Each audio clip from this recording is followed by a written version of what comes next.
Hello friends, welcome to the Southern Mountain Kitchen. Today we're making apple pie thumbprint cookies.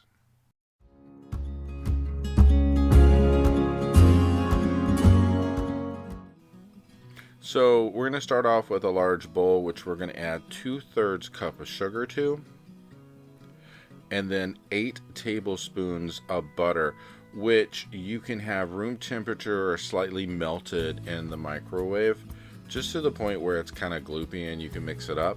And we're going to mix this with our hand mixer here, and you want to go through and mix this until this is completely incorporated, butter and sugar all together, to where they kind of make this like frothy paste. So go for it, mix it up. If you need to, from time to time, scrape the sides of the bowl, because you will need to make sure everything goes to the bottom, especially when we're adding other ingredients. During the time that you're mixing this, keep in mind you need to preheat your oven to 350 degrees, because these cookies are going to be in there for at least 25 minutes. The goal of cooking these is not to make them brown on the cookie part. You get a little golden around the bottom of it. They're kind of pale looking when they're done, but they're completely cooked and they taste great, especially when you put the apple pie filling in the center of it. It literally tastes like you're eating little apple pies. It has the best taste. So continue mixing, making sure that you're getting everything incorporated in.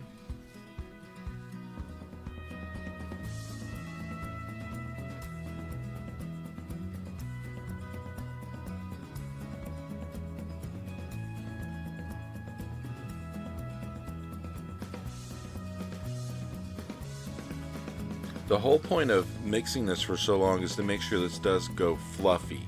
You do want a fluffy mix out of this before you add all the other ingredients in. So now we're going to add 1 egg and mix that through.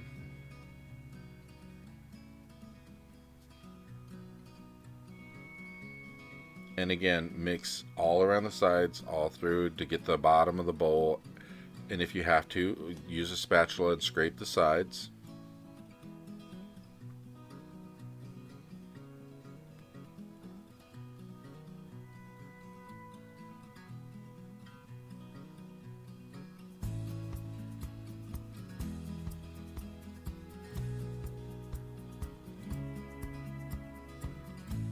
Now to this, we are going to add at least 3 tablespoons of milk, and then we are going to add in at least a half a teaspoon of salt, and then continue to mix.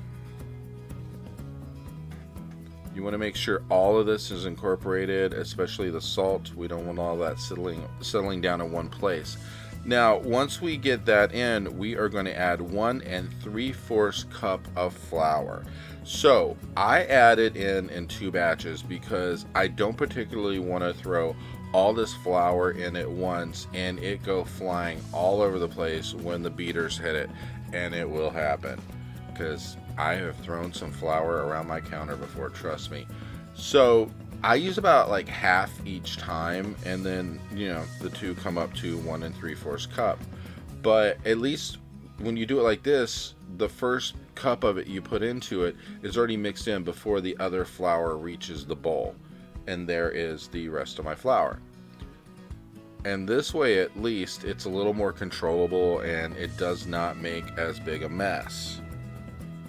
So keep mixing it up and make sure this goes completely together. It's going to be really kind of a thicker mixture when you're done, because it's going to be like a kind of dryish cookie dough. So mix it and keep going until you get everything incorporated. You want to see all the flour off the sides of your bowl, and make sure everything is just stuck together. I find that when you're doing this with the mixer, to get this to go completely together, it could take at least 5 minutes of mixing. So just keep it going. And as you see, mine is pulling together in the bowl.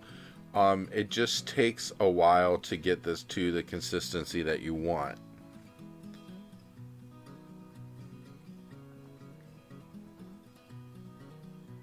Now, what I'm using is fried apples with some apple pie spice. Now, I have a recipe which I did a video for, which is on my channel, which I'll put a link in the description. You could use just some canned apples and put some apple pie spice into it and get the same result. Mine, I actually like the fried apples and then add the apple pie spice because that's such a taste that it's really great. And it's just something that, you know, it's kind of like whatever you prefer is what you use. So get a baking pan, spray it with some non-stick spray, and then we're going to take balls of the cookie dough and press into the center to make the little hole that the apple pie is going to go into. As I said before, these are baking at 350 degrees for at least 25 minutes. So if you have not already turned on your oven, you need to.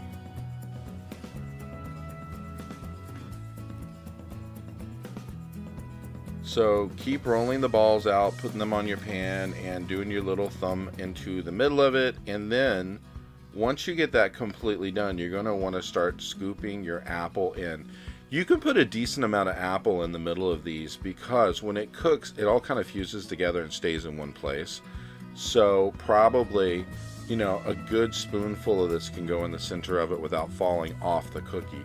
The cookies are going to get not much bigger than what they are. They're going to stay pretty much the same size, and they might spread a little, but once you put the apple in the center, it is definitely going to stay where you put it, and that way they bake up quite well.